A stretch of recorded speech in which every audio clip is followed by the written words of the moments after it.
नमस्कार, मैं हूं मृत्युंजय कुमार झा और कमोडिटी सुपरफास्ट में आपका स्वागत है। सबसे पहले बात गोल्ड और सिल्वर की, जहां पर रेंज का ट्रेड हो रहा है।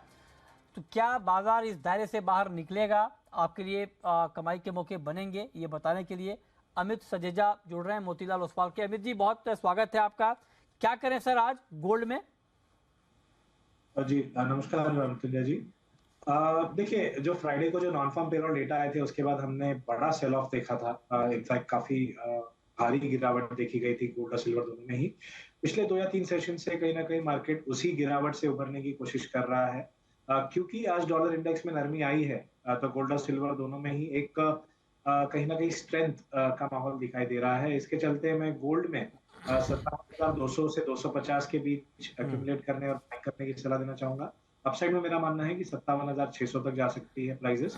वहां पर 67,000 सिल्वर के लिए बहुत ही अच्छा एक सपोर्ट उभर कर आ रहा है, क्योंकि प्राइजेस उसके काफी करीब हैं। तो 67,000 या उसके नीचे का हल्का सा नीचे का स्टॉप लेके बाइंग की जा सकती है, और 68,500 से 600 तक के दायरे की एक शॉर्ट टर्म टारगेट लेके चला सकता है। ओके, ठीक है। तो ये राय आपकी हो गई गोल्ड सिल्वर पे। चांदी में भी आप कह रहे हैं कि 68,600 के टारगेट के लिए बाई करके चलें, 67,000 के स्टॉप लॉस के साथ 67,600 पर बाइंग की राय चांदी में भी।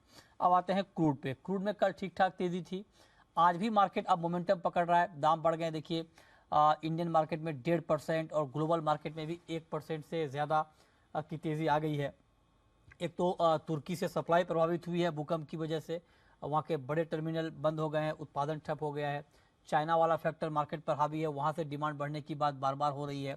और तीसरी महत्वपूर्ण बात यह है कि सऊदी अरब ने एशियाई देशों के लिए तेल के दाम बढ़ा दिए हैं। 6 महीने में पहली बार ये कीमतें बढ़ाई गई हैं और मार्च के लिए $0.2 प्रति बैरल की बढ़ोतरी की गई है।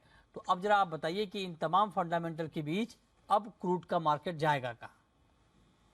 जी देखिए, पिछले 3 महीनों से क्योंकि मिक्स्ड फंडामेंटल है, सप्लाई और डिमांड कहीं ना कहीं बैलेंस में है, तो हमने एक बड़े से दायरे में ट्रेड होते हुए देखा है, जहां पर WTI क्रूड 72 से 82 डॉलर के बीच है। क्योंकि हम 72 डॉलर को रिसेंटली टेस्ट कर चुके हैं और वहां से दोबारा बाइंग एमर्ज हुई है। मुझे लगता है कि इस दायरे के ऊपरी रेंज को हम छू पाएंगे। तो 6,700 से 750 तक मैं 3 से 4 दिन में देख रहा हूँ, लेकिन शॉर्ट टर्म बेसिस मेरा मानना है कि 6,570 से 80 के लक्ष्य लेके चला जा सकता है। इस ट्रेड के लिए फ्यूचर्स में 6,400 के करीब बाइंग इनिशिएट कर सकते हैं, 6,290 के स्टॉप के साथ। हम्म। वहीं पर ऑप्शन ट्रेडर्स जो हैं, हम्म। 110 के स्तर पर 6,500 का जो कॉल है वो बाइंग कर सकते हैं 200 के लक्ष्य के लिए। और हम्म। इस ट्रेड में 70 का स्टॉप लगाना जरूरी है। ओके, तो ये रहा आपकी हो गई कच्चे तेल पर बाइंग की। अब आते हैं मेटल में। मेटल में एल्युमिनियम में आज आपको कमाई के मौके दिख रहे हैं? जी देखिए, काफी हद तक हमने कॉपर और जिंक और एल्यूमिनियम तीनों को ही रैली करते देखा है, लेकिन एल्यूमिनियम फिलहाल ऐसा दिखा रहा है कि एक प्रॉफिट बुकिंग का दौर आ सकता है। वीकेस्ट बेस मेटल है एज ऑफ नाउ। तो मैं समझता हूं कि 221.50 से 222 के दायरे में मिले तो वहां पर बिकवाली कीजिए, और 2 से 3 दिन के लिहाज से 217 से 16 तक के लक्ष्य देखने मिल सकते ठीक है। नेचुरल गैस में आज के भाव पर कोई ट्रेड आपको दिख रहा है इस वक्त? जी देखिए, हफ्तों तक लगातार गिरने के बाद पहला एक हमने स्टेबिलिटी आते हुए देखी है 200 के स्तरों पे, जो एक साइकोलॉजिकल सपोर्ट भी है। वहां से 220 तक की रैली ऑलरेडी देख चुके हैं।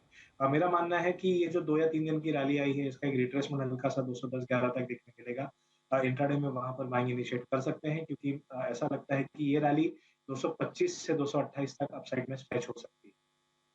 आपकी हो गई नेचुरल गैस पर टारगेट 225 का, और आप कह रहे हैं कि 221 के भाव पर यहाँ पर बाइंग बन सकती है। इसके अलावा एग्री मार्केट पर कोई व्यू आपका, अमित जी?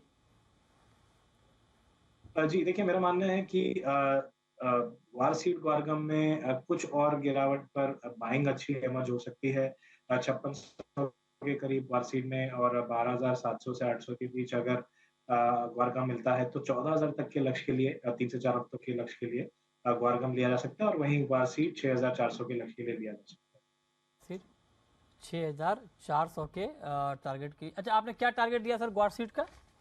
6,400 का ग्वार सीट का है और 14,000 के करीब ग्वारगम। ये कौन सा कॉन्ट्रैक्ट ग्वार सीट 6,400? जो अगला वाला कॉन्ट्रैक्ट है आगे का, मार्च ओके, वाला फ्यूचर्स।